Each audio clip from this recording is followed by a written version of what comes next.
Hello good morning, welcome to Abhishek coaching service YouTube channel. और आप सभी लोग लोको पायलट की तैयारी करते हैं तो ये वीडियो आपके लिए बहुत ही ज़्यादा ज़रूरी होगा और बहुत ज़्यादा खास होगा, क्योंकि मैं आपको बताने वाला हूँ इसमें कि लोको पायलट के एग्ज़ाम जो होते हैं उसमें 3 एग्ज़ाम होते हैं, CBT 1, CBT 2 और CBT 3 यानी साइको टेस्ट। और CBT 1, CBT 2 और साइको टेस्ट पास करने के बाद कैसे आपका मेरिट बनता है और कौन से सब्जेक्ट में से कितने क्वेश्चन पूछे जाते हैं। और इसमें देखिए इतने सारे एग्ज़ाम हो गए, इसमें से कौन सा एग्ज़ाम क्वालिफाइंग है और कौन सा एग्ज़ाम आपको मेरिट बना के देगा। अभी देखिए कि जैसे 2018 में बहुत सारे स्टूडेंट एग्ज़ाम पास करके बैठे हुए हैं, लेकिन उसको अभी भी वेटिंग लिस्ट में डाले हुए हैं। तो आपका रिजल्ट बिल्कुल मेन लिस्ट में आए, वेटिंग लिस्ट में ना जाए, इसलिए आपका ये वीडियो देखना बेहद ज़रूरी है। क्योंकि आपको मैं इसमें बहुत ही बेहतरीन, मैं आपको बहुत ज़रूरी जानकारी मैं आपको देने वाला हूँ। सिर्फ और सिर्फ तैयारी करने से कुछ नहीं होगा, एग्ज़ाम देने से भी कुछ नहीं होगा। आपको स्मार्ट तरीका अपनाना पड़ेगा, आपको स्मार्ट बनना पड़ेगा। आपको रेलवे भर्ती बोर्ड जो सोच रहा है उसी के अनुसार आपको तैयारी करके आपको पढ़ाई करनी पड़ेगी। तो चलिए हम आपको लोको पायलट की तैयारी करवाते हैं। मैंने दो बार लोको पायलट एग्ज़ाम को निकाला है, 2014 में और 2018 में। और मैं आप लोगों को कोचिंग पढ़ाता हूं और हमारे बहुत सारे स्टूडेंट एग्ज़ाम पास करके लोको पायलट को ज्वाइन भी कर चुके हैं। बहुत सारे स्टूडेंट वेटिंग में हैं और बहुत सारे स्टूडेंट अभी करंट बैच में पढ़ रहे हैं। अगर आपको लोको पायलट की तैयारी करनी है तो आप मुझे व्हाट्सएप पे मैसेज करिए। हमारा नंबर है 8406891116। आपको यहाँ पे 2500 का एक कोर्स मिलेगा, जिसमें आपको मास्टर नोट्स मिलेगी और स्मार्ट वीडियो कोचिंग, और आपको टेस्ट सीरीज भी मिलेगी। 4 महीने की कोर्स होगी, जिसमें कि आपको 0 लेवल से पढ़ाया जाएगा और कोई भी डाउट होगी तो आपको हम पूरा क्लियर कर देंगे। इसमें इसका सिस्टम ये होता है कि आप बस अपना एड्रेस भेजिए व्हाट्सएप पे, इसी नंबर के व्हाट्सएप पे, फिर आपके घर पे हम cash on delivery master notes provide करवा देंगे। ऑल सब्जेक्ट का CBT 1, CBT 2 और साइको टेस्ट तीनों कवर्ड रहेंगे। और वही सब टॉपिक आपको वीडियो सॉल्यूशन में मिलेगा, उसको आप जब चाहे तब पढ़ सकते हैं। आपको हमारे डायरेक्ट कोचिंग पढ़ने की कोई ज़रूरत नहीं पड़ेगी और आपको 2500 में ही पूरी तैयारी हो जाएगी। 4 महीने का कोर्स है।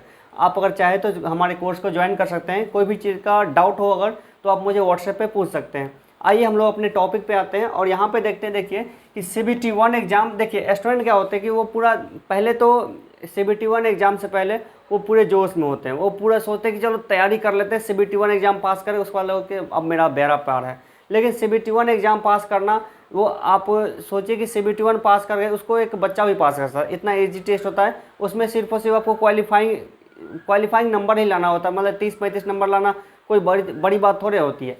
तो देखिए इसमें टोटल क्वेश्चन कितना पूछा था, 75%। और इसको क्वालिफाई करने के लिए आपको 40% से ऊपर नंबर लाइए, क्वालिफाई हो जाइए। लेकिन आपको यहाँ पे क्या है, कंपटीशन है। अगर क्वेश्चन इजी पूछ दिया तो आपका क्वालिफाइंग मार्क ऊपर जाएगा, यानी कि 60%, 70%, 75% इतना जाएगा। तो आपको यहाँ पे देखिए क्वालिफाइंग मार्क क्या होती है और मेरिट मार्क क्या होती है, वही सब चीज़ का अंतर मैं आपको बताने वाला हूँ इसमें। तो CBT 1 टेस्ट जो आप देते हैं 75 मार्क्स की होती है। और अगर मान लीजिए इसका जो कट ऑफ है वो 40 मार्क्स से कम नहीं, मतलब कि 40% से कम नहीं हो सकती। तो 40% तो नॉर्मली स्टूडेंट को आ ही जाता है। तो इसका कट ऑफ मार्क जो है मान लीजिए सेट हुआ है कितना, 55। किसी खास बोर्ड में, जैसे कि मान लीजिए RRB मुंबई है, मैं एज फॉर एग्जाम्पल मैं बता रहा हूँ, मुंबई का जो कट ऑफ सेट हुआ कितना, 55% पे। तो इसका मतलब क्या हुआ कि 55 मार्क्स कि 75 में से जो भी स्टूडेंट 55 नंबर या उससे ऊपर लाया वो सब क्या माना जाएगा, वो सब हो गया पास। अब वो सिर्फ और सिर्फ पास हुआ है, क्या हुआ है, सिर्फ और सिर्फ पास हुआ है, उस एग्ज़ाम को क्वालिफाई किया है। क्वालिफाइंग मार्क और मेरिट मार्क क्या होती है कि क्वालिफाइंग मार्क यानी अगर आपने इस 75 मार्क्स में से 75 नंबर भी आप ले आए और कोई बंदा 75 में से 55 मार्क्स ले आए, तो दोनों की स्थिति जो है, दोनों की जो हैसियत है रेलवे भर्ती बोर्ड के नज़र में बराबर होगी, कि दोनों क्वालिफाइड माना जाएगा, कि दोनों, हाँ वो भी क्वालिफाई करके आए, तुम भी क्वालिफाई करके आए हो। लेकिन अगर इसी में अगर मेरिट वाली चर्चा होती तो क्या होता है यहाँ पे कि 75 वालों को ज़्यादा वैल्यू दिया जाता, 55 वालों को कम वैल्यू दिया जाता।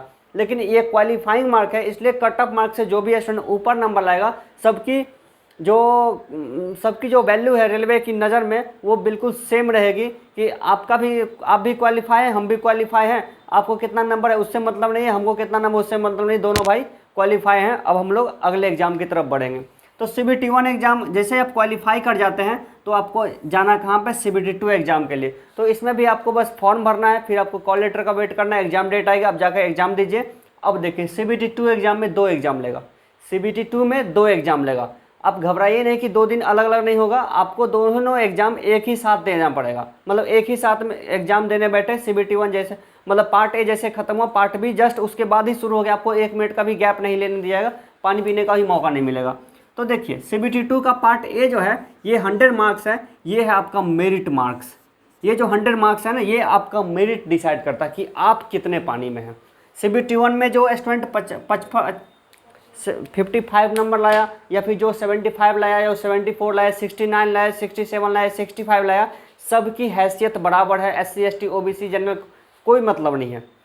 तो ये क्वालिफाइंग है। अब देखिए ये जो CBT 2 का पार्ट ए जो है ये आपका मेरिट तैयार करता है, वो भी पार्ट ए, पार्ट बी नहीं, पार्ट ए। इसको हमेशा आप ध्यान में रखेंगे कि कहाँ पे आपको ज़्यादा फोकस करनी है। CBT 1 एग्जाम को पास करना उतना टेंशन वाली बात नहीं, आप मेन फोकस आपका कहाँ होना चाहिए, CBT 2 के पार्ट ए पे। अगर आप इसको अच्छे नंबर से अगर आप पास कर ले तो आपका लोको पायलट बनने के बारे में आप सोच सकते हैं। लेकिन CBT 1 एग्जाम को आप 75 नंबर ला के पास करें तो आप सोच नहीं सकते कि लोको पायलट बन ही जाएंगे। तो इसमें देखिए क्या होता है, वैसे ज़्यादा नंबर लाना कोई खराबी बात नहीं होगी। CBT 1 में भी आप 75 नंबर लाइए, अच्छी बात है, हमारे लिए खुशी की बात होगी, आपके लिए भी खुशी की बात होगी। तो देखिए, तो इस 100 में से जो स्टूडेंट 75 नंबर लाया, मान लीजिए इसका कट ऑफ कुछ सेट हो गया, जैसे इसका कट ऑफ जो है 65% पे सेट हो गया, 65 सेटअप हो गया इसका कट ऑफ, यानी कि 65 या फिर उससे ऊपर जो भी स्टूडेंट नंबर लाएगा उसका क्वालिफाई, मतलब क्वालिफाई नहीं, उसको पास माना जाएगा कि वो पास हो चुका है। और उसका नंबर जो भी हो, 65 लाया, 65 इसका कट ऑफ है, कट ऑफ इसका 65 हो गया, यानी कि 65 से नीचे जो भी स्टूडेंट नंबर लाया उसका वो फेल हो गया, वो आगे नहीं जा सकता, वो CBT 3 एग्जाम को नहीं दे सकता। तो 65 नंबर जो लाया, अब देखिए इसमें 70% वाला आएगा, 75, 80, 85, 90, 95, 100% तक हो सकता है, कोई इम्पॉसिबल थोड़ी ना है, हो सकता है। तो अब देखिए यहाँ से मेरिट तैयार होता है। यहाँ से आपका देखिए कि जो स्टूडेंट का 70% नंबर लाया उसको 65 वाले से ज़्यादा वैल्यू दिया जाएगा, जो स्टूडेंट 75% नंबर लाया उसको 70% से ज़्यादा वैल्यू दिया जाएगा, और जो स्टूडेंट 80% नंबर लाया उसको इससे ज़्यादा वैल्यू दिया जाएगा। अब वैल्यू देने का क्या मतलब हुआ कि जैसे ही आपकी ज्वाइनिंग लेटर होती है तो सबसे पहले इसी को बुलाएगा, चलो भाई तुम्हारा ज़्यादा नंबर तुम पहले आ जाओ। और जिसका नंबर कम होगा, कट ऑफ मान लीजिए 65 पे सेट हुआ है, तो जो स्टूडेंट 65 रहेगा उसको मेरिट में, उसको वेटिंग में डाल देगा, उसका मेरिट बनेगा ही नहीं। अगर मेरिट बनता भी तो उसको जो मान लीजिए कि जैसे कि एक बोर्ड में जैसे 4-5 जोन होते हैं, तो zone A, zone B, zone C और जोन डी। तो मान लीजिए जोन ए जो है एकदम A1 सिटी है, जैसे मान लीजिए मुंबई हो गया, ये मुंबई हो गया, ये बी पुणे हो गया, ये सी थाने हो गया, या डी कुछ और हो गया, सोलापुर हो गया। तो जो जंगली इलाका है, जो थोड़ा निम्नतम इलाका है, तो जिसका मेरिट कम रहेगा उसको क्या मिलेगा, उसको अपना मनपसंद का जोन नहीं मिलेगा। अब मान लीजिए कोई स्टूडेंट का घर मुंबई ही होगा और वो बिल्कुल मेरिट अच्छा होगा तो वो मुंबई एक बार में सेलेक्ट कर सकता है। यानी आपके पास जो चॉइस है, आप चारों में से किसी और को सिलेक्ट कर सकते हैं, वो आपकी मर्जी। आपको रेलवे भर्ती बोर्ड पूछा है, हाँ भाई तुम्हारा ज़्यादा नंबर है, तुम कहाँ लेना चाहोगे, तो हम मुझे तो पुणे दे दीजिए, सर मुझे तो मुंबई दे दीजिए। तो ये होता है। अगर किसी का नंबर कम है तो उसको रेलवे भर्ती बोर्ड क्या बोलेगा कि अरे तुम्हारे लिए तो मुंबई पुणे तो हो नहीं सकता, तुम बताओ कहाँ चाहिए, एक ही खाली है, सोलापुर जाओगे, चलो जाओ सोलापुर। तो उसमें क्या होता है कि अगर अब देखिए, अब किसी का नंबर बहुत कम है, उसको बोले चलो चारों में से कोई भी खाली नहीं है सीट, तुम ऐसा करो तुम 2 साल वेट कर लो। अब जैसे सीट खाली हो तुमको बुलाएंगे भी, नहीं भी बुला सकते हैं। अब देखिए उस स्टूडेंट के साथ क्या हुआ, देखिए वो भी एग्जाम पास करके बैठा हुआ, लेकिन उसको क्या है, मेरिट के बिना उसका मतलब लोको पायलट का सोचिए कि नौकरी हो चुका है, फिर भी उसको ज्वाइनिंग नहीं मिलेगी क्योंकि उसका मेरिट कम है। इसलिए आप लोग मेरिट पे ध्यान दीजिए, एग्जाम को पास करने पे ध्यान नहीं दीजिए, मेरिट पे ध्यान दीजिए। मेरिट 65 में भी आपका एग्जाम पास है और 70 में ही पास है, 80 में ही पास है। तो आप सोचिए कि हमको नंबर 80 मतलब जितना ज़्यादा नंबर आ सके, क्वालिफाइंग से बहुत ज़्यादा आना चाहिए, आपका रैंकिंग बनना चाहिए, रैंकिंग 1 एकदम रैंकर एकदम टॉपर की लिस्ट में आइए। तो आई होप कि आप हमारी इस बात को समझ रहे होंगे। अब देखिए, अब पार्ट बी जो है ये क्वालिफाइंग है।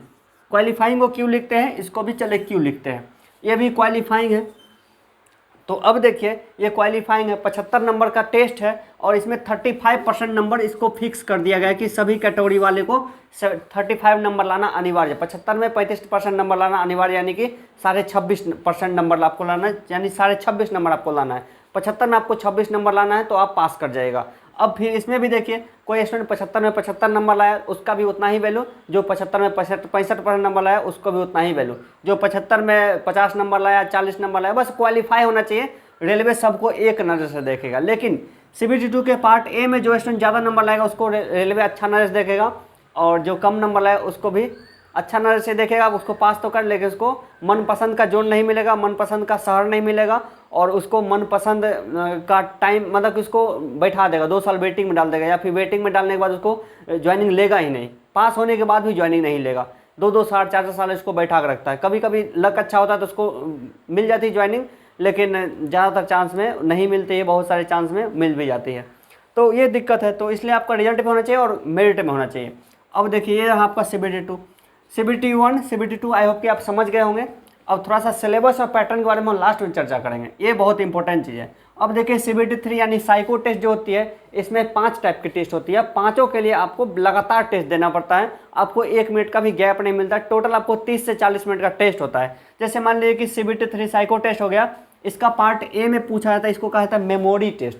मेमोरी टेस्ट, इसमें आपको क्वेश्चन दिया जाता है कि आपको मेमोरी में कितना क्षमता है, उसके चेक करने के लिए इसमें 20 क्वेश्चन होते हैं, 2 पार्ट में होते हैं। पार्ट ए में 10 क्वेश्चन, फिर पार्ट बी में 10 क्वेश्चन, या फिर पार्ट ए में 20 क्वेश्चन दे सकता है, पार्ट बी में भी 20 क्वेश्चन दे सकता है। ये अलग अलग टाइप के होते हैं, हाउस मेमोरी, ट्रैक मेमोरी, बहुत सारी चीज़ें होती है। इसका क्लास सिर्फ 7 दिन का होता है, इसलिए आप यहाँ पे ABCD लिखे तो आप ये टेंशन मत लेगा कि इसी का तैयारी पहले कर लो। अगर आप इसी की तैयारी अभी से करिए तो आपका ये फेल हो जाएगा, क्योंकि ये सब कुछ दिमाग का चीज़ है, और आपको दिमाग के अंदर जो वायरिंग है उसको सही से बैठाना होता है, जो कि आपको खुद से भी नहीं हो सकती, कोई ना कोई आपको गाइडेंस करने वाला होना चाहिए। तो ये देखिए, मेमोरी टेस्ट हो गया। बी में हो गया आपका टेबल टेस्ट। टेबल टेस्ट भी एक रीजनिंग टाइप का टेस्ट होता है। सी में हो गया आपका ब्रिक्स टेस्ट, यानी ईंट परीक्षण, यानी कि बताना होगा कि कौन सा ईंट कितने ईंट को छू रही है, या फिर कौन सा क्यूब कितने क्यूब को छू रही है। जब इसका क्लास लेंगे तो अच्छे से आपको समझा देंगे।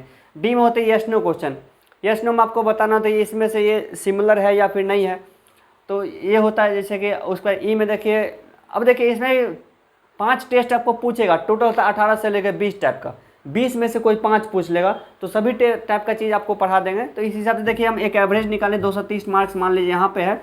इसको देखिए 42% नंबर जो भी स्टूडेंट लाएगा उसको माना जाए कि ये पास हो गया, ठीक है। क्वालिफाइंग मार्क्स यहाँ पे 42%। 42% से कोई कम लाया तो उसको फेल कर दिया जाएगा। आपका यहाँ पे कितना होना चाहिए, 42% से ऊपर होना चाहिए। अब देखिए, अब साइको टेस्ट में क्या है, ये क्वालिफाइंग तो है 42%, ये भी देखिए, ये भी क्वालिफाइंग था 55%, लेकिन ये 42% में कुछ अंतर है। अंतर क्या है, अगर आप यहाँ पे 42% के बदला में आप लाते हैं 60%, आप लाते हैं 70%, या आप लाते हैं 80%, तो इसमें आप अगर इसमें ज़्यादा नंबर लाते हैं तो इसका नंबर निकाल के आपको मेरिट में जोड़ देगा। चलो ये बंदा जो है ना वो साइको में बहुत टॉपर है, चलो इसका आपको फ़ायदा मिलेगा, जबकि यहाँ पे आपको फ़ायदा नहीं मिल रहा था, जबकि मिलना चाहिए था। एक तरह सोचे तो हम 75 नंबर ले, हम कुछ तो इज्जत करो, लेकिन वैसी बात नहीं। लेकिन अगर साइको में आप 42% बोल रहा है कि 42% आप ले आओ, लेकिन आपने अगर 42% जगह पे 80% ला दिया तो रेलवे आपको अच्छे नर्स देखेगा, बोले चलो यार इसको तो कुछ रिवार्ड दो, कुछ अच्छे नंबर दो, इसको मेरिट में ऊपर रखो, मेरिट में भी कुछ नंबर निकाल के दो। तो क्या होता है कि आपने साइको में जितना आपको देखिए मेरिट कहाँ से तैयार हुई, तो CBT2 का पार्ट ए 100 और यानी कि CBT2 का पार्ट ए, CBT2 का पार्ट ए, ठीक है, इसमें से 70% नंबर, और साइको टेस्ट यानी CBT3 इसका 30% नंबर, दोनों को मिला करके जितना भी आप नंबर लाइएगा वो आपका बनेगा क्या, मेरिट। वो क्या बनेगा आपका मेरिट। तो इसलिए साइको टेस्ट में जितना ज़्यादा नंबर ला सके आपके लिए बेहतर होगा, और इसमें CBT2 का पार्ट ए में जितना ज़्यादा नंबर लाइए आपके लिए बेहतर होगा। तो ये रहा आपका तरीका, CBT2 का पार्ट ए और CBT3 यानी साइको टेस्ट। तो आपको मेन ध्यान कहाँ पे देना है, CBT2 के पार्ट ए पे अच्छे से ध्यान दीजिए, और अगर ये निकल गया तो सभी टेस्ट आपका निकल जाएगा। उसके बाद देखिए कि तो यहाँ से आपका मेरिट तैयार हो गया CBT2 का पार्ट ए से और CBT3 से। यहाँ पे आपको 70% नंबर निकाल लिया, यहाँ से आपका 30% नंबर लिया। एक एग्जाम्पल आपको हम दे देते हैं, मान लीजिए CBT2 का पार्ट ए में आपने 80 नंबर लाया, और CBT3 में आपने कितना नंबर लाया, 70 नंबर लाया। तो आपको साथ यहाँ पे क्या होगा कि इसका 70% निकालेगा और इसका कितना निकालेगा 30%। ठीक है, आपका मेरिट कैसे तैयार होगा, देखिए 8 7 56 अब प्लस 7 21 6 1 7 5 2 7, यानी कि 77% आपका नंबर आया।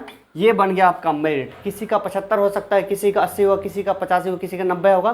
तो इस तरह से आपका जो ओवरऑल जो मार्किंग हो गया चारों पांचों सब टेस्ट मिला करके 77% यानी 77% नंबर। तो ये आपका बन गया मेरिट। तो इस तरह से आपका मेरिट तैयार होता है। और तो इसलिए अब देखिए, अब आपको पता चल गया कि मेरिट कैसे तैयार होता है। अब आप जानिए क्या कि इसका एग्जाम सिलेबस और पैटर्न क्या रहा। CBT 1 का तो मैं आपको हमेशा बताते रहता हूँ। अब मैं इसको थोड़ा मिटा देता हूँ। आप अगर इसको लिखना चाहे तो लिख सकते हैं, आपको बाद में काम करेगा, नहीं तो फिर आप वापस आकर के हमारा वीडियो आप देखिएगा। ठीक है,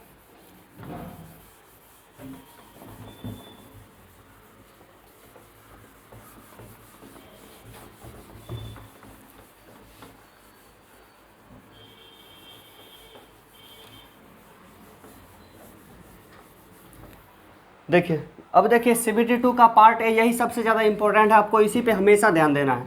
यहाँ पे देखिए आपका पूछ रहा maths 25 marks, reasoning 25 marks, basic science and engineering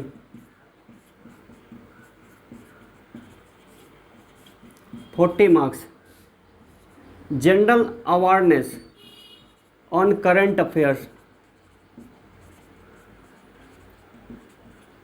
ये आ गया 10 मार्क्स। अब देखिए CBT 2 का पार्ट ए में जो है इसका सिलेबस ये रहा, पैटर्न ये रहा। मैथ में से 25 क्वेश्चन, रीजनिंग में से 25 question, basic science and engineering में से 40 क्वेश्चन और general awareness on current affairs में से 10 क्वेश्चन। टोटल हो गया कितना, 100 क्वेश्चन। तो अब देखिए यहाँ पे ध्यान देना, math, reasoning, basic science and engineering, general awareness on current affairs, ये 10 नंबर। जीके क्वेश्चन नहीं पूछा जाता। इतिहास, भूगोल, राजनीति विज्ञान, economics, basic GK, game GK, computer GK, ये सब क्वेश्चन नहीं पूछा जाता है। एग्जाम में पूछा ही नहीं, इसलिए आपको तैयारी नहीं करना चाहिए। इसलिए 2018 से पहले जो भी एग्जाम हुई थी उस समय पूछा जाता जीके क्वेश्चन, 70% क्वेश्चन पूछा था जीके। इसलिए स्टूडेंट लोग लूसेंट याद करते थे, जीके के लिए जो भी किताब अवेलेबल थी सब याद करके जाते थे। तो 2018 के एग्जाम में भी स्टूडेंट लोगों ने यही गलती किया। उन्होंने पैटर्न को देखा ही नहीं कि जीके में कितना क्वेश्चन पूछ रहा है और पूरा तैयारी करके गए उसी के ऊपर। तो देखिए, तो आपका यहाँ से ये रहा आपका सिलेबस और पैटर्न। आप इसी को पूरा फोकस करके तैयारी कीजिए। इसमें से अगर आप 65% भी नंबर ले आए तो आपका रिजल्ट बन जाएगी। अब देखिए ये जो मैथ है ना, CBT 2 का पार्ट ए में जो मैथ है, सेम मैथ आपको CBT 1 में भी पूछा जाएगा। और इसका पूछा है कितना मार्क्स, 20 मार्क्स यानी 20 नंबर। यही बिल्कुल सेम यही रीजनिंग पूछा जाएगा इसमें भी, जो कि कितना मार्क्स, बिल्कुल सेम यही मैथ, सेम यही रीजनिंग, इसमें पूछा जाएगा 20 नंबर का। अब देखिए ये जो है ना बेसिक साइंस एंड इंजीनियरिंग, ये दूसरा साइंस है। इसमें आपको क्या पूछा जाता है कि इंजीनियरिंग ड्राइंग आता है और बेसिक इलेक्ट्रिकल आता है। यानी कि जो स्टूडेंट डिप्लोमा किया या बीटेक किया उसके लिए बेहद ईजी है, वो नहीं भी तैयारी करे तब भी वो इसको एग्ज़ाम निकाल सकता है। लेकिन जो स्टूडेंट ITI करके आया है उसके लिए थोड़ा सा मुश्किल होगा। वह उस स्टूडेंट को इसी पे ध्यान देने की बेहद ज़रूरी है, क्योंकि बेसिक साइंस एंड इंजीनियरिंग जो है उसमें फिजिक्स भी रहता है, लेकिन वो इंजीनियरिंग के पॉइंट ऑफ व्यू से उसका सिलेबस सेट किया गया है। इसलिए जो भी स्टूडेंट डिप्लोमा से आते हैं, बीटेक से आते हैं, उसके लिए इजी होती है। लेकिन जो स्टूडेंट सिर्फ और सिर्फ ITI ही किए हैं उसके लिए थोड़ा सा मुश्किल होता है। इसलिए आप उसको तैयारी करिए। ड्राइंग पूछा जाता है। इसके अलावा देखिए इलेक्ट्रिकल, जितने भी ट्रेड होते हैं ना, जितने ही ब्रांच होते हैं इंजीनियरिंग के, electrical engineering, mechanical engineering, computer science engineering, उसका ऑटोमोबाइल इंजीनियरिंग, जितने भी इंजीनियर होते हैं मैकेनिक, तो सब में से क्वेश्चन मिला करके इसमें पूछा जाता है, वो भी बिल्कुल बेसिक। और कोई भी इंजीनियरिंग के कोई भी ब्रांच का स्टूडेंट किसी भी ब्रांच से कर जाए, भले वो कंप्यूटर साइंस से करे, उसको सारे ब्रांच के एक बेसिक पेपर पढ़ना ही पड़ता है। मैंने खुद किया तो मुझे पता है। तो आप लोग भी अगर किए हो कोई स्टूडेंट तो आपको भी पता होगा। तो ये रहा आपको, तो बेसिक साइंस वो चीज़ है। लेकिन यहाँ पे पूछा जाए क्या, साइंस में देखिए क्या आएगा, फिजिक्स आएगा, केमिस्ट्री आएगा और बायोलॉजी आएगा। तीनों मिला करके आपको 25 क्वेश्चन। ये फिजिक्स, केमिस्ट्री, बायोलॉजी इसमें नहीं आएगा। आ सकता है, फिजिक्स कॉमन है तो आ सकता है, लेकिन ये फिजिक्स, केमिस्ट्री, बायोलॉजी अलग से है, जो कि साइंस जिसको बोलते हैं, ये इसका 25 नंबर। और ये जो है general awareness on current affairs, same यही चीज़ है, 10 नंबर का। तो देखिए 20 20 40, 65 10 75, 75 नंबर यहाँ से हो गया। तो अब देखिए आप अगर मैथ, रीजनिंग और करंट अफेयर्स तैयार किए तो ऑटोमेटिक आपका CBT 1 भी हो गया तैयार, CBT 2 की तैयारी की है और CBT 1 भी हो गया तैयार। चूंकि CBT 2 आपका मेरिट तैयार करता है, इसलिए आप लोग CBT 2 को ध्यान में रख के पढ़े।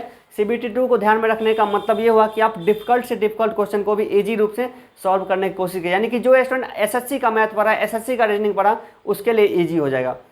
तो ये रहा बेसिक साइंस, यानी ये अलग से पेपर है, ये अलग से पेपर। आई होप कि आपको ये चीज़ें समझ में आई होगी। पार्ट 2 का B में है ट्रेड टेस्ट। ट्रेड टेस्ट में